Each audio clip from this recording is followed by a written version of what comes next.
السلام عليكم ورحمة الله. النهاردة هنعمل حاجة بقى تدفينا في الساعة دي، حلاوة دقيق او سد الحنك زي ما بيقولوا. معايا كوباية دقيق ونص كوباية سكر، 3 معالق كبار سمنة، ومن كوباية لكوباية ونص مية حسب ما الدقيق بتاعك ياخد. هنروح على النار ونجيب في طاسة تكون واسعة علشان نشتغل فيها براحتنا. هنحط كوباية الدقيق ومعاها 3 معالق كبار سمنة او زبدة زي ما انت عايزة، بس طبعا زيت مش هينفع. ونبدأ نحمر فيهم لحد ما ياخدوا اللون البني الحلو اللي انت شايفاه ده. ادوب السكر والميه مع بعض كويس جدا جدا، وانا شغاله على نار هاديه عشان الدقيق ما يتحرقش مني وياخد لون واحد. انزل بكميه الميه مش كلها لحد ما اشوف الدقيق هياخد الميه كلها ولا لا.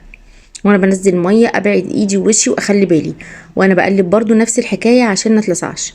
وافضل اقلب على نار هاديه كويس جدا لحد ما تمتص كل السوائل زي ما انتوا شايفين. لو محتاجه ميه احط لها، لو مش محتاجه ما تحطلهاش. انا اخدت معايا كوبايه وربع وبس كده، وازوقها واقدمها بالمكسرات